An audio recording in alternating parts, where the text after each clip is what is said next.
coming to you after an absolutely psychotic workout. What up, J-Mo? How you doing, buddy? Thanks for hanging out with us. It's Wendell's Nerd Out time! J-Mo's really getting it. How to enter these in the intro. I didn't tell him to do anything, honestly. He's just an absolute beast. How you guys doing today? Happy Wendell's Nerd Out time. Happy today. And what we're going to be talking about is the external abdominal oblique muscle, which we will get right into. So it originates in the external surface of ribs, external surface of ribs 5 through 12. It inserts at the pubic tubercle, the anterior half of the iliac crest, and the linea alba. The motor innervation for the external abdominal oblique comes from T7 to T11 intercostal nerves, T12 subcostal nerve as well. Sensory innervation is provided by the iliohypogastric nerve, L1. In terms of the blood supply, the external abdominal oblique receives blood from the lower posterior portions of the intercostal arteries, the subcostal artery, and the deep circumflex iliac artery. In terms of its actions, which you probably care the most about, but we'll always give you the background, bilateral contraction of the external abdominal obliques will promote trunk flexion, expiration, and compression of abdominal visceral organs. In terms of unilateral contraction on one side, that is lateral flexion to the same side and contralateral rotation. Okay, so different than the internal abdominal oblique, which both of those motions with a unilateral contraction were ipsilateral to the same side. Okay, here we bend to the same side but rotate away. Necessary premise for some of the moves we're going to show you today. All right. Now it's tough to, that's really the big discrepancy between the internal abdominal oblique and the external, right? But, again, hitting the obliques in general is pretty much, what we're looking to do. It's harder to isolate each one, but there are a few moves that we can do that will isolate it a little bit relative to the internal. So when we talk about some exercises, we're going to tuck in our sweatshirt first. How you doing, buddy? Hey, you good boy? And what we can do is get in a plank position. We can get, all right. You get in a plank position, and you can take your elbow. I have so much sweat, he's loving it. And watch out. Go. Move. Stay there. You take your elbow, and you're going to meet your knee to your elbow. So take your knee and meet your elbow. Meet your elbow. Now don't let yourself sink down, right? You're going to stay up. And if you want to make it more challenging, you can put your hands further out so you're already contracting the core more and do the same motion. All right? So that's one. You can get in a side plank. You can do those hip dips, right? Where you dip, come up, dip, come up. And when you see a lot of abdominal oblique exercises with a side plank, they involve raising this top leg. Now, we're really hitting this bottom side here, right? So what I like are knee pulls.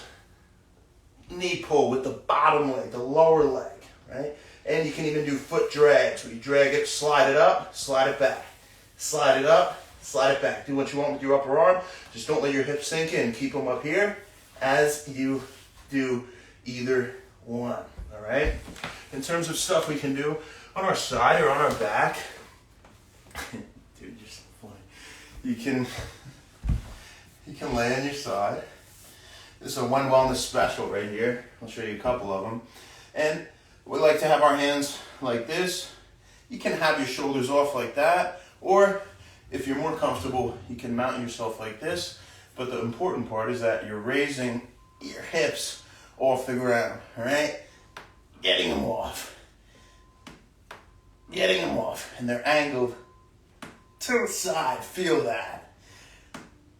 Using your obliques to pull your legs up. It's really a hip rock on your side. And this is our regular hip rock, right? So basically a side hip rock.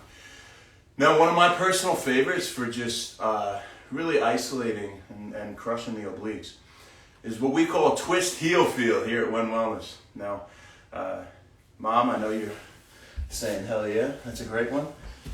And, or heck yeah at least. And with this one, you're going to take your top leg, your bottom leg is straight, right? And you can rest your head right here on your hand. That's fine, elbow on the ground.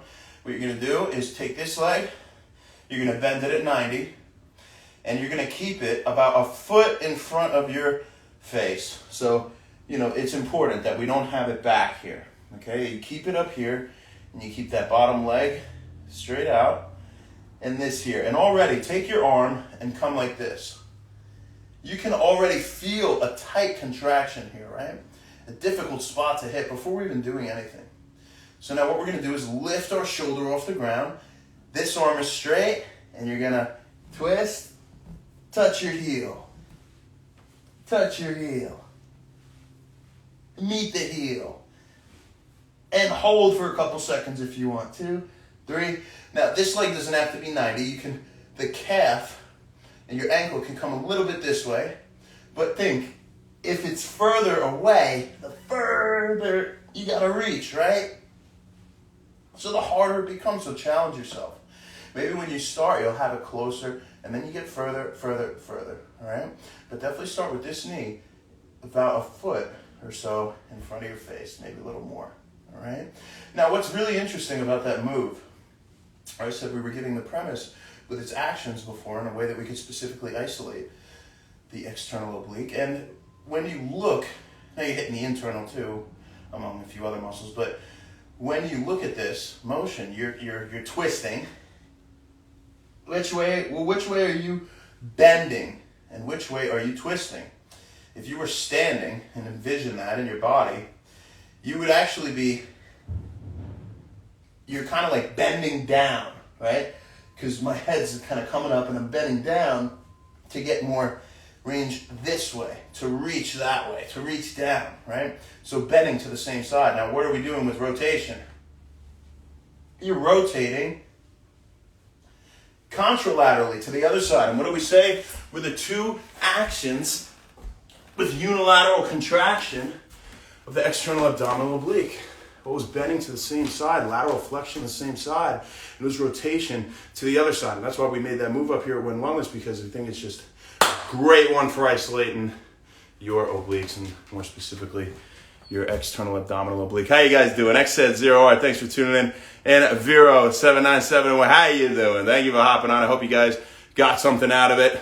As for the rest of you, have a great rest of your day, you guys. Happy Wend Wellness, and we'll see you tomorrow. And I'm really, really looking forward to it. Nash, what's up, baby? At the bell. How you doing, brother? Love you. I'll talk to you soon.